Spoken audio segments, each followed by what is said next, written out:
9 pro football teams won at least 10 games during the 2022 regular season. 5 of those teams won 13 times or more. It was the first season in more than 10 years that fewer than 10 teams won 10 or more games. It was also the first season ever where more than 4 teams won at least 13 games. A frontrunner is a person who supports a team simply because that team is expected to win. Projections from various sportsbooks tell us who frontrunners can expect to support in 2023. Although half the teams listed by sportsbooks to be frontrunners last season lost more games than they won. And half the teams that won 13 or more games last season were projected to win less than 10 games before the season started. Picking the frontrunners before the season begins isn't as easy as some people make it seem, but there are a few teams we can reasonably expect to win at least 10 games in 2023.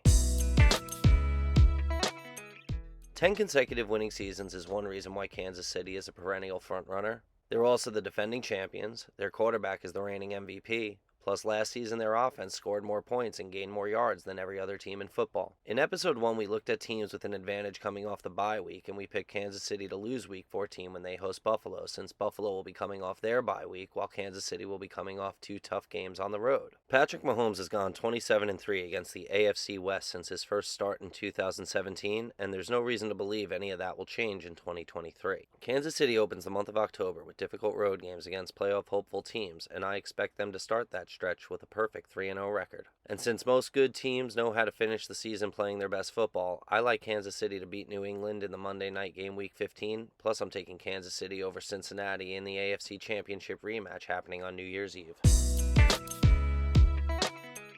San Francisco finished the 2022 regular season on a 10-game win streak and were favored by many to win it all until an injury lost them their third quarterback of the season during their second consecutive appearance in the NFC Championship game. In episode 1 we picked San Francisco to beat New York in week 3 and lose to Cincinnati in week 7.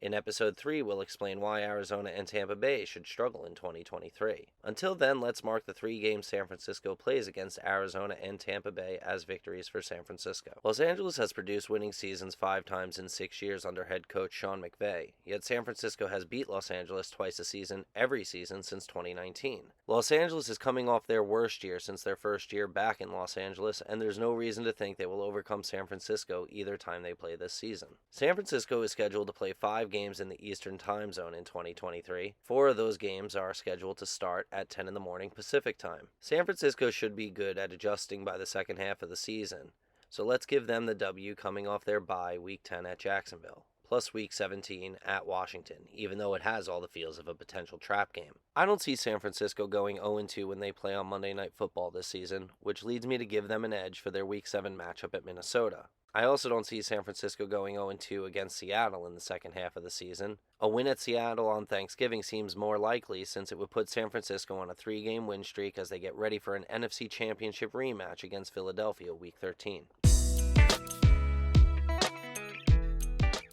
In episode 1, we picked Pittsburgh to go 1-1 in 2 of the 3 games after their bye week, winning against Los Angeles right off the bye week and losing against Tennessee on Thursday Night Football. Many fans are overlooking Pittsburgh this offseason due to all the proven starting quarterbacks in the AFC, but with Mike Tomlin as their head coach, Pittsburgh has never finished a season with a losing record, and there are many reasons to believe Kenny Pickett will make a big leap from his rookie season. Defense has been the staple of the Pittsburgh franchise since the 1970s. Their defense in 2023 should continue that legacy given some of their matchups. Pittsburgh will likely see rookie quarterbacks during Week 4 at Houston and Week 15 at Indianapolis. They'll get extra rest to prepare for Jordan Love before his first career start in Pittsburgh, and it's anybody's guess who will be playing quarterback for Arizona when they visit Pittsburgh Week 10. Given Pittsburgh's strong matchup advantage on defense in these 4 games, victories seem inevitable. Pittsburgh will kick off their first set of back-to-back road games week 3 when they visit Las Vegas. It'll be Las Vegas' home opener, but Pittsburgh fans travel to away games better than Las Vegas fans travel to home games. Week 3 in Las Vegas could end up feeling like one of those Pittsburgh home games that ends with a Pittsburgh win. There are 2 pro football teams from the state of Ohio, and Pittsburgh plays both twice a year every year. Pittsburgh should win at least half their games against the Buckeye State in 2023. I like Pittsburgh's defensive line over Cincinnati's offensive line week 16 in Pittsburgh's last home game of the season. Week 11 at Cleveland will be Pittsburgh's first road game in a month, and I like their chances. Pittsburgh opens the season with 2 tough games at home and closes the season with 2 tougher games on the road. I don't see Pittsburgh getting swept in either series, but I'm not ready to pick any of these games just yet. Instead, let's take the 26 games picked in this episode add them to the 20 picked in episode 1, and we get an updated board with 17% of the regular season schedule already decided. Thank you very much for watching episode 2 of our preseason series. If you would like to be amongst the first to know when the next episode is available, go to footballelementary.com and sign up for the email list or follow Pro Football Max on the socials. Until next time.